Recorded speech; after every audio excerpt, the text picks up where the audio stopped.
Vous êtes en compagnie de Radio Taïwan International.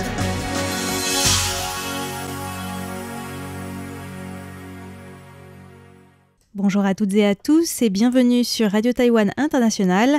C'est Sasa pour vous présenter le programme de ce jeudi 6 novembre 2025. Tout d'abord, l'actualité taïwanaise du jour sera présentée par Lisa Dufaux.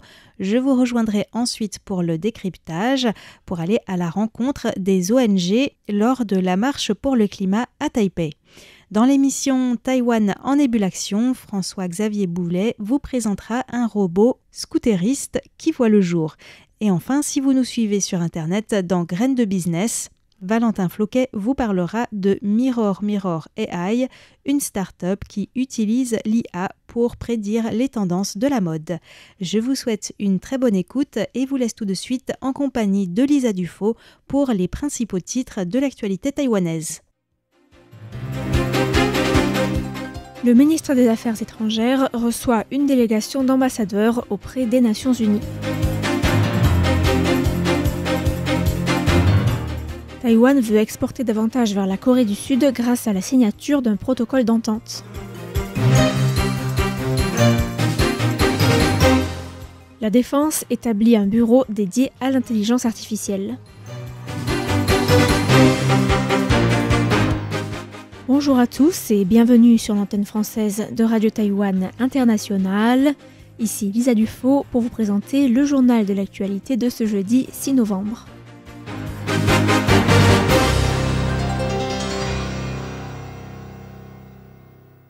Le ministre taïwanais des Affaires étrangères, Lin Jialong, a accueilli hier lors d'un déjeuner une délégation composée principalement d'ambassadeurs de pays alliés diplomatiques de Taïwan auprès des Nations Unies. La délégation, qui est à Taïwan du 3 au 8 novembre à l'invitation du gouvernement taïwanais et est composée de 6 membres, est menée par l'ambassadeur des îles Marshall auprès des Nations Unies, John Sik. L'ambassadeur des îles Marshall a salué la contribution de Taïwan dans divers domaines et a affirmé que Taïwan était un membre indispensable de la communauté internationale. Le représentant permanent du Paraguay auprès des Nations Unies, Marcelo Eliseo Scapini Ricciardi, a affirmé que son pays continuerait de soutenir Taïwan dans ses efforts de participation internationale. Plus inhabituel, la délégation comprend également Filippo Tarakinikini, représentant des Fidji, qui n'entretient pas de relations diplomatiques avec Taïwan. Ce dernier a déclaré que ce voyage avait contribué à une meilleure compréhension de Taïwan, avant d'affirmer qu'il continuerait de promouvoir le développement des relations bilatérales entre Taïwan et les îles Fidji.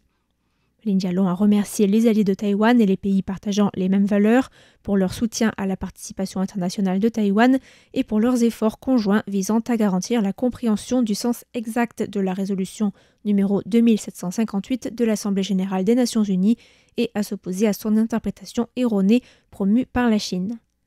Pendant son séjour, la délégation doit aussi rencontrer la vice-présidente taïwanaise Xiaobi Kim et se rendre au Fonds international pour la coopération et le développement, le Taïwan ICDF, afin d'échanger sur des questions telles que la santé publique, la résilience économique, l'intelligence artificielle ou encore la sécurité aérienne. La Chambre de commerce taïwanaise a signé hier un protocole d'entente avec l'Association sud-coréenne des importateurs, un accord qui vise à étendre la coopération dans 5 secteurs clés. Le protocole d'entente, signé lors d'un forum organisé à Taipei, vise à promouvoir les échanges commerciaux et les expositions conjointes dans les domaines de l'alimentaire, du tourisme, des soins médicaux, de la beauté ou encore du jeu vidéo. Le président de la Chambre, Xu Shubo, a déclaré que l'accord permettrait de poser les fondations d'un partenariat stratégique de long terme. Il a ensuite noté que Taïwan avait enregistré en 2024 un déficit commercial de 22,9 milliards de dollars américains, soit 19,9 milliards d'euros, vis-à-vis de la Corée du Sud et a affirmé qu'une collaboration plus étroite dans ces secteurs pourrait contribuer à améliorer les performances taïwanaises en matière d'exportation. Notons que le commerce bilatéral entre les deux pays a atteint des chiffres records en 2024, avec 64,5 milliards de dollars américains, soit 56 milliards d'euros. La Corée du Sud est déjà le 4e partenaire commercial de Taïwan et les produits sud-coréens figurent aussi en 4e position en termes d'importation taïwanaise, tandis que la Corée du Sud est le 6e marché d'exportation de Taïwan en termes de volume. La Corée du Sud est aussi une destination touristique prisée des Taïwanais et vice-versa. En effet, 1,4 million de Taïwanais ont voyagé en Corée du Sud l'année dernière, contre 1 million de Sud-Coréens partis voyager à Taïwan. La présidente de l'association sud-coréenne des importateurs, Yoon Young-mi, s'est réjouie des opportunités futures de croissance en déclarant que Taïwan était un partenaire économique clé pour la Corée du Sud et un leader mondial dans le secteur des semi-conducteurs. Des responsables du ministère taïwanais de la Défense ont annoncé aujourd'hui à la Commission des Affaires étrangères et de la Défense nationale du Parlement avoir établi un bureau dédié à l'intelligence artificielle le 1er octobre afin d'intégrer le travail de développement de l'intelligence artificielle de différents départements et d'étudier les applications militaires potentielles de cette technologie émergente. Le lieutenant général Huang Wen-chi, directeur du département de la planification stratégique du ministère de la Défense, a déclaré que ce bureau avait pour vocation principale de promouvoir l'intégration de l'IA dans la détection d'images et de vidéos, la sécurité informatique et la lutte contre le piratage, les applications militaires ultérieures devant être intégrées dans la planification annuelle en fonction du développement et de la maturité des capacités d'intelligence artificielle. Pour l'instant, l'accent est mis sur l'intégration des opérations liées à l'IA des différents départements et divisions du ministère de la Défense. Ensuite, nous ajusterons le personnel nécessaire en fonction des besoins et de l'introduction de l'IA dans les projets d'investissement militaire.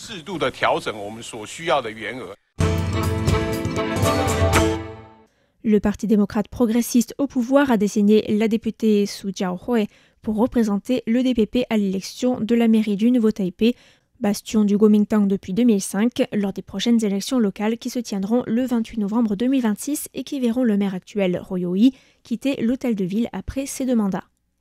À 49 ans, la fille de l'ancien Premier ministre Su Tseng-chang et ancien maire du Nouveau-Taipei, qui représente la ville au Parlement depuis 2016, a été choisie par un comité chargé des nominations au sein du parti et sa candidature doit encore être approuvée par le comité central permanent du DPP. Le Kuomintang n'a pas encore annoncé son ou sa candidate, tandis que le président du Parti du peuple taïwanais, le TPP, Huang Guochang, a exprimé à plusieurs reprises son intention de se présenter à l'élection de la municipalité la plus peuplée de Taïwan avec plus de 4 millions d'habitants. Le parti a tenu hier une réunion de stratégie électorale lors de laquelle l'importance capitale de Taipei et de Taoyuan et la nécessité de nommer des personnalités de premier plan a été soulignée, sans que des noms ne soient évoqués. Le processus de sélection pour la mairie de Taipei en particulier est toujours en cours avec plusieurs candidats potentiels qui ont soumis leur candidature. On retrouve notamment Enoch Hu, ou Inong, qui s'est présenté à 2 reprises mais sans succès aux législatives pour la 3e circonscription de Taipei face à l'actuel maire de Taipei, Jiang Wan-an, ou encore l'ex-secrétaire général du DPP, Wang Shijian, et l'ex-ministre de l'Intérieur, Lin Youchang. À Miaoli, Chen Ping-an est vue comme une candidate sérieuse. Cette avocate a fait ses débuts politiques en participant au mouvement citoyen anti-chauffard à Miaoli en 2013 et en aidant bénévolement des victimes d'accidents de la route à demander justice, avant d'être élue au conseil municipal de Miaoli en tant qu'indépendante.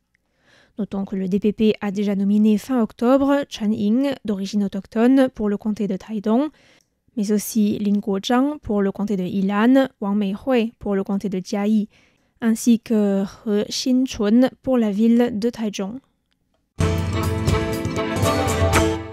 Le président de Taipower, Zheng Wensheng, a confirmé hier que les centrales nucléaires de Guosheng et de Ma'anshan, soit les centrales numéro 2 et numéro 3, remplissaient les conditions de base pour faire l'objet d'évaluations en vue d'une éventuelle réouverture. Ces 2 centrales ont été mises à l'arrêt définitif respectivement en mars 2023 et en mars 2025. Zheng a précisé que la priorité actuelle de Taipower était de construire un site de stockage à sec à Guosheng, tandis que d'importants travaux de maintenance sont en cours à Ma'anshan. Zheng a ajouté que des évaluations menées par le ministère de l'économie étaient en cours. Le ministre de l'économie Gong Mingxin avait déclaré mardi que les évaluations se concentraient sur la question de savoir si une réouverture était possible et que les coûts détaillés d'une réactivation seraient présentés lors d'une étape ultérieure. L'opposition à une potentielle réouverture reste forte au sein du milieu associatif. Les associations affirmant notamment que la centrale de Guosheng a déjà été officiellement mise hors service et ne remplit donc plus les critères pour être réactivée, et appelant le gouvernement à ne pas dépendre des centrales nucléaires vieillissantes pour compenser les retards pris dans la transition énergétique. Suite à la détection du virus de la peste porcine africaine dans une exploitation porcine à Taichung le 21 octobre, la municipalité a mené plusieurs opérations de désinfection. Après le déploiement de l'armée pour aider au travail de décontamination, l'Institut de recherche vétérinaire a effectué une 3e série d'échantillonnages hier. Les résultats publiés aujourd'hui indiquent que 3 des 52 échantillons sont positifs à l'acide nucléique. Le ministre de l'Agriculture, Chen Jundi, qui est également commandant du centre de réponse d'urgence pour la peste porcine africaine, a commenté les résultats. Nous avons immédiatement demandé à l'Institut de recherche vétérinaire de réaliser des tests d'activité virale ou d'isolement du virus. Avec une désinfection rigoureuse, si l'ADN viral n'est pas entièrement dégradé, des fragments d'ADN peuvent encore réagir à l'acide nucléique, mais cela n'indique pas forcément qu'il soit actif. Il est essentiel de noter que seul un virus actif peut être transmis. Le ministre a indiqué que la municipalité de Taichung devait intensifier ses efforts de désinfection jusqu'à l'obtention de résultats négatifs et mettre en œuvre des mesures strictes d'isolement et de confinement dans l'exploitation touchée, en déployant des ressources policières pour la surveillance si nécessaire. Il a également souligné que les résultats n'auraient aucune incidence sur la levée des interdictions concernant le transport et l'abattage des porcs dans le reste du pays. Enfin, concernant les recommandations d'experts de cesser l'élevage porcin sur cette exploitation, le ministre a déclaré que l'enregistrement des exploitations d'élevage relevait de la compétence de la municipalité de Taichung et qu'il leur fera part de ces recommandations. Des experts en santé publique appellent le gouvernement à prendre des mesures plus fortes pour réduire la consommation de sucre de la population pour faire face à la progression rapide du diabète à Taïwan. Selon les chiffres de la Taiwanese Association of Diabetes Educators, publiés dans son rapport annuel de 2024, Taïwan compte plus de 2,56 millions de patients diabétiques avec des diagnostics posés chez des personnes de plus en plus jeunes. Plus de 20% des patients sont en effet diagnostiqués avant leurs 50 ans, tandis que le taux de personnes diabétiques de moins de 40 ans a augmenté de 25% entre 2016 et 2020. Xu Zhicheng, directeur exécutif du Centre national pour la recherche en gériatrie et en bien-être, a fait remarquer que les diagnostics chez les personnes de plus en plus jeunes signifiaient des patients vivant plus longtemps avec la maladie et faisant face plus précocement à des complications, avec notamment des maladies des reins, des maladies cardiovasculaires ou encore la rétinopathie. En cause, des modes de vie malsains qui comprennent des régimes riches en sucre et un manque d'activité physique. Selon une enquête nationale sur la santé, plus de 30% des adultes taïwanais consomment des boissons sucrées chaque jour, un taux qui est encore plus élevé chez les adolescents.